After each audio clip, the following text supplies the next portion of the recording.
Hey gamers, 2026 is already shaping up to be a massive year for roguelikes. We've dug deep and found the 20 freshest, most addictive roguelike experiences you absolutely need to play. And since this channel is called Action Game Station, you gotta understand, everything I cover here is strictly action games, so don't confuse why some games are not here. Alright then, without further ado, let's get started.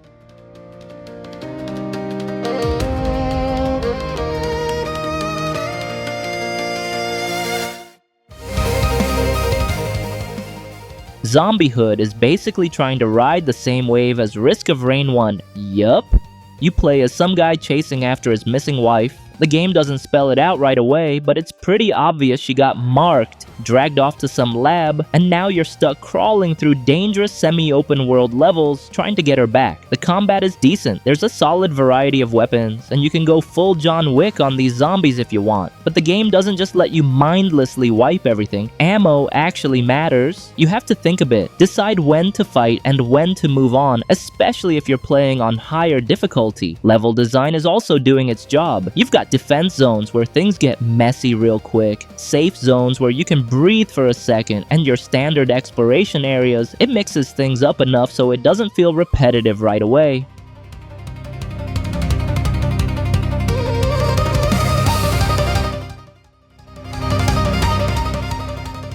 Mad King Redemption is a beat-em-up that mixes in roguelike elements. Yeah, it clearly looks like this game is trying to follow the path of Absalom, which actually managed to make the whole beat-em-up roguelike thing work and get people hooked. Even though it's still in early access, the animation is smooth, the attack effects hit hard, and the world design sticks to a dark, consistent tone. You can tell they actually gave a damn about building a world that feels broken and corrupted, not just slapping on a random edgy aesthetic. Of course, they've got the usual stuff, multiple hero classes, a skill system with passive buffs, and those forbidden powers that are randomized every run. As for early access, aiming for a Q1 2026 release sounds reasonable. They've also dropped a demo already, which is always a good sign.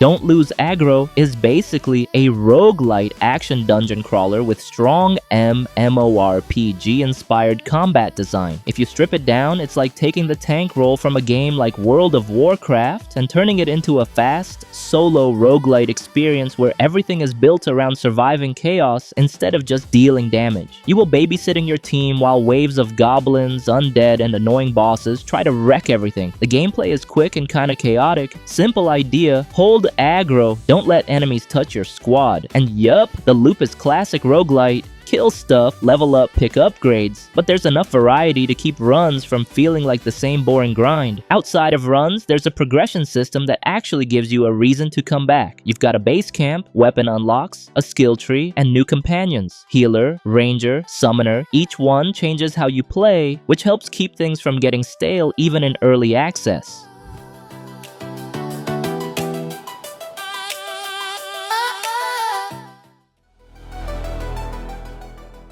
If you love roguelike shooter like a Risk of Rain 2, then the Last Citadel might be exactly what you've been waiting for. This game isn't just flexing some steampunk plus cosmic sci-fi aesthetic for show. That giant fortress sitting on the edge of a black hole, it actually messes with gameplay in real ways. Gravity flips, time goes weird, bullets get pulled in random directions, and honestly, this game is built for teamwork. You can play solo, sure, but it feels like eating instant noodles with no seasoning. Technically fine, but boring as hell. Yeah, it's got strong Risk of Rain 2 vibes, but visually, this thing goes hard. Steampunk mixed with cosmic insanity actually looks like the devs gave a damn. And the pacing? Faster. Way faster. Everything feels more aggressive, more chaotic, more don't blink or you're dead. So yeah, if you're into this kind of game, don't overthink it. Grab your friends and jump in.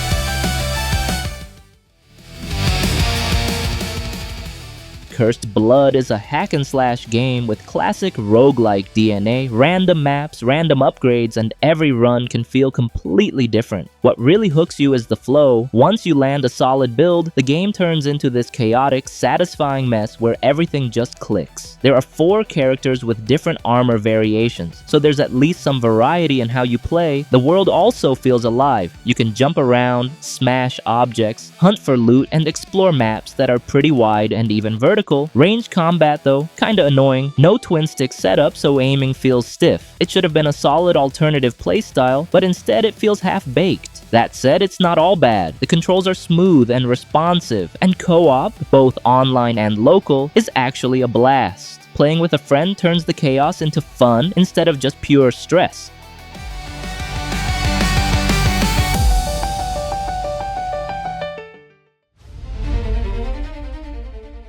Godforsaken is a roguelike ARPG that very clearly pulls inspiration from Diablo, Path of Exile, and Vampire Survivors. So if you've played anything in this genre, you already know exactly what kind of ride you're getting into. Enemies will swarm you from every direction, the screen gets flooded with effects, and you're constantly dodging around while spamming skills like your life depends on it, because it does. The build system is honestly one of the strongest parts. Upgrades, runes, and buffs don't just boost damage, they can actually change how your skills behave. That part feels good and gives the game some much needed variety. Progression also looks like they actually put some thought into it. You've got a hub, skill trees, stash management, and even a gambling system similar to Path of Exile.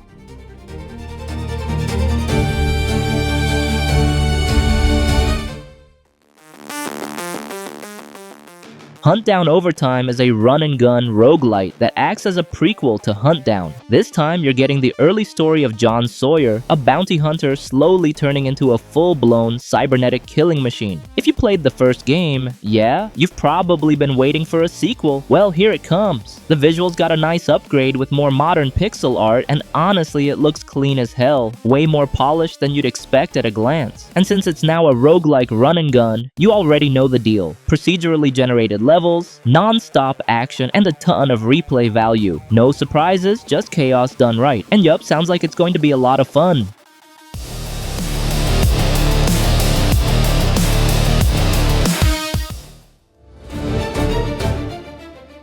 If you're looking for something that feels like a modern evolution of Mega Man, then yeah, Super Alloy Crush is something you should check out. You've got 2 characters. One is your close-range fighter, the kind that has to stay glued to enemies and go all in. And the other hand plays ranged with a blaster that gives off strong Mega Man vibes. Both feel great, it just depends if you want to play aggressive like a maniac or keep it clean and safe. Now here's where it gets addictive. The build system. You can unlock skills, boost attacks, upgrade support, and use chips to shape your playstyle. Change even a small part of your setup and the gameplay instantly feels different. That's what makes the loop dangerous. Clear a stage, go back, tweak your build, jump in again. Over and over, no boredom. Downside, balance is kinda messy right now. Some builds are clearly stronger than others, but hey, it's early access, so there's still room to fix that.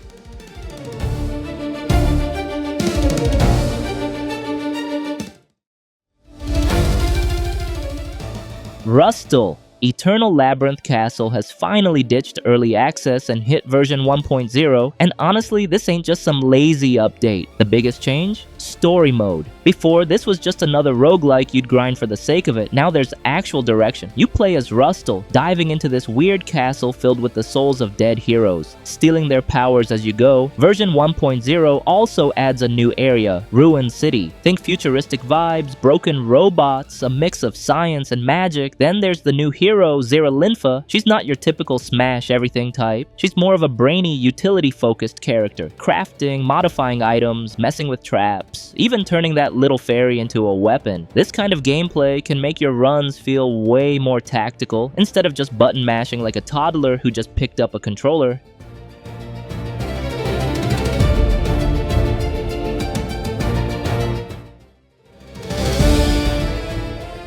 TerraTech Legion is basically a survivor-like game mixed with vehicle building, and that alone already makes it stand out. Instead of just picking upgrades like in most games similar to Vampire Survivors, here you're actually building your own combat machine during the run. The core twist is positioning. Every weapon you attach to your vehicle matters. If you place things badly, your own firepower can block itself or become useless. So it's not just about getting strong upgrades, but actually building a functional setup. That's where the strategy kicks in. It's simple but deep. Survive, collect parts and constantly adjust your build so it actually works in combat. No random spam upgrades, everything has a purpose. Characters also change how you play. Each one has a different skill tree, so your playstyle shifts depending on who you pick: tank, damage dealer, or fast hit and run style.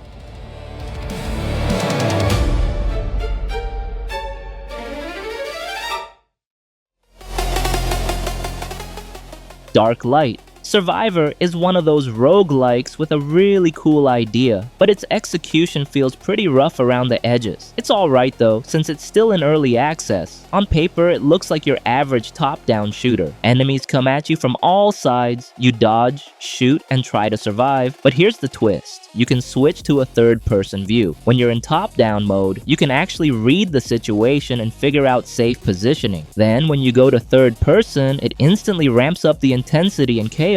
Your vision gets really tight, but that's part of what makes it fun. The combat itself is solid. You've got modern weapons for ranged engagements. Your builds can get seriously brutal if you manage to snag the right combinations. It's reassuring to see that the developers are really active in listening to player feedback and promising to fix those little issues. If they added co-op, it would be way more fun to play with friends.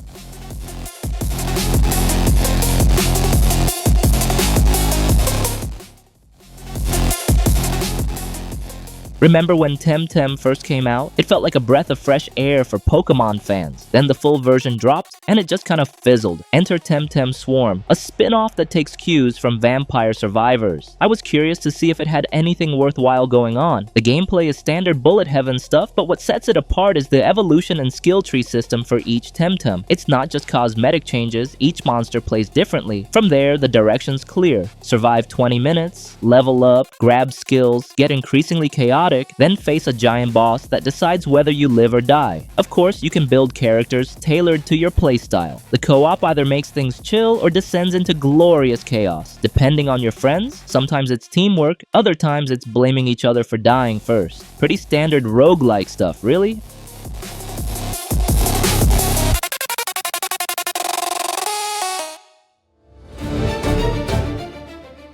Carmageddon Rogue Shift is a roguelite racer built around one thing: pure chaos on the streets. You drive fast, blast things, wreck cars, and watch it all blow up. Yeah, it's simple and brutal. The actual gameplay is legit fun. These cars got weight to them. Every turn, drift, and crash hits hard and feels crunchy. Knocking rivals into walls with a sideswipe feels damn good, especially when their rig just falls apart instantly. Weapons range all over the place like shotguns and missiles. You can snipe from a distance or go full berserker and plow through anything. The loadout and upgrade stuff is pretty fun to mess with. You can make your ride a tank, pump up the damage, or get some wild hybrid setups going. Boss battles are definitely one of the best parts. Things get chaotic, foes get meaner, and you gotta keep your head on a swivel while keeping your foot down. But damn, those high points don't show up enough to hide how repetitive it gets. That's just my take though.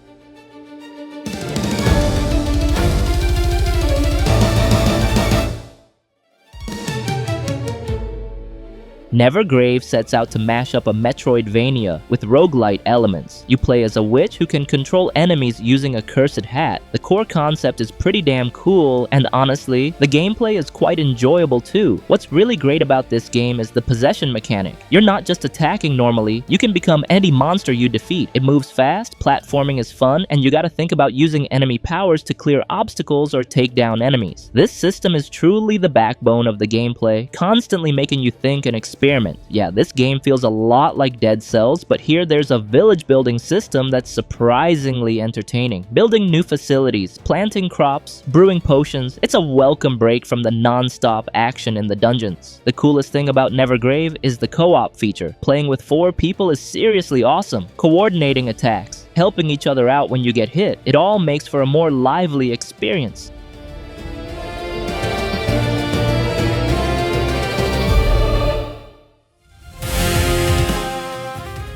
Cinderia is a roguelite scene that's basically instant noodles at this point. This game at least tries to stand out with some crazy build customization. You can mix and match skills and upgrades however you want. The combat feels good, movement is responsive, dodging is tight, and attacks land when you expect them to. Enemy attacks are usually telegraphed well, so you're not just guessing. You actually have a chance to react. What really works is how much combat changes depending on your build. A melee run feels completely different from a ranged one. Your positioning, timing, even how you deal with enemies shifts a lot. And yeah, it's early access, so still unfinished, but a ton of good ideas are already in place, and honestly, it's worth adding to your wish list. It's got potential, just needs a little more polish.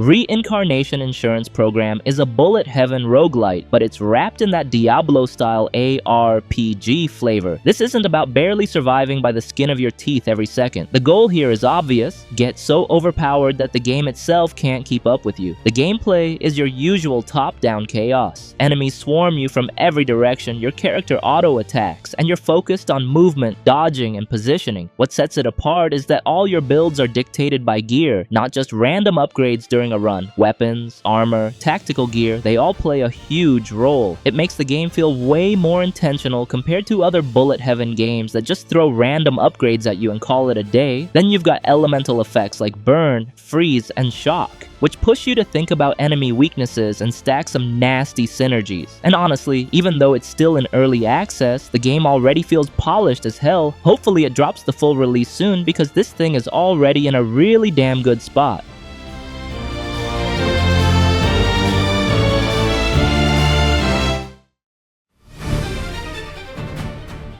LORT is basically a co-op roguelite that fully understands what it's selling: absolute chaos with your friends. The whole point is simple: jump in, fight, stack ridiculous skills, laugh at the madness, and repeat. You can play it with 4 to 8 players, and the chaos isn't just about tons of enemies. It's also the effects, the noise, and all the random moments that make you and your friends crack up while everything falls apart around you. Got a friend who's kinda bad at the game? No stress, you can revive them. Even though it's still in early access, this game already has over 100 plus power-ups you can mix and match, which is exactly what makes it so fun and addictive.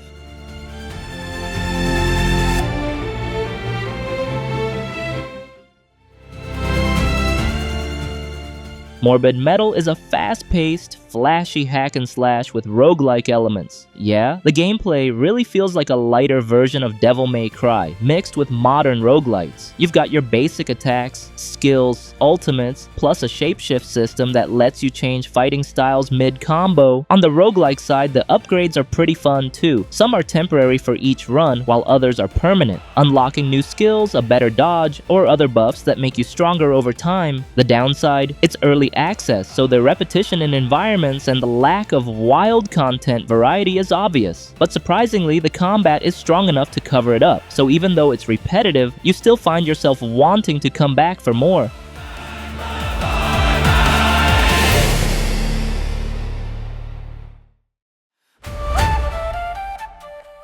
The Spell Brigade is a co-op bullet heaven game that's been pretty hyped lately. I'd say this is the kind of game that fans of Vampire Survivors would instantly get into, but with better visuals and a more polished presentation. You probably already know the formula. You get swarmed by tons of enemies, and your job is to survive by building the right upgrade combinations and adapting your loadout as things get more chaotic. What makes it more interesting is the co-op feature that supports up to 4 players. Playing with friends adds a whole different layer of chaos and fun. Even better, you can customize your spells, and some characters can actually heal teammates, so you've got proper roles going on. Some players acting as support, others going full damage dealer. One important tip though: if you're playing co-op, seriously consider turning off friendly fire. It can get really annoying and ruin the flow if you leave it on.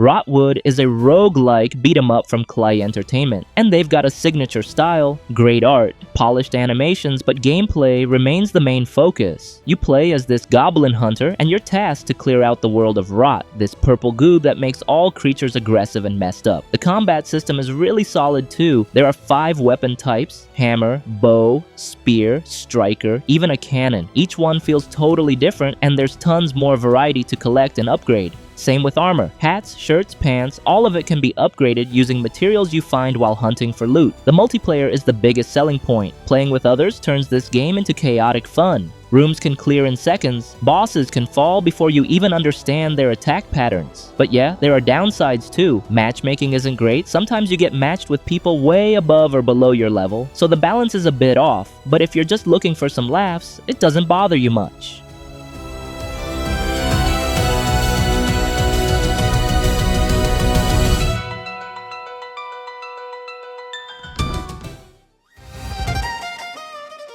And that's it for today. Those were lists the top 15 best new roguelike games of early 2026. Got a hidden gem I didn't mention? Let me know in the comments below. And if you enjoyed this video or discovered a new title to add to your collection, feel free to like, subscribe, and turn on notifications so you'll never miss future content. Once again, if you want to buy games with cheap price, the link in the description, okay? So thank you for watching, and see you in the next video.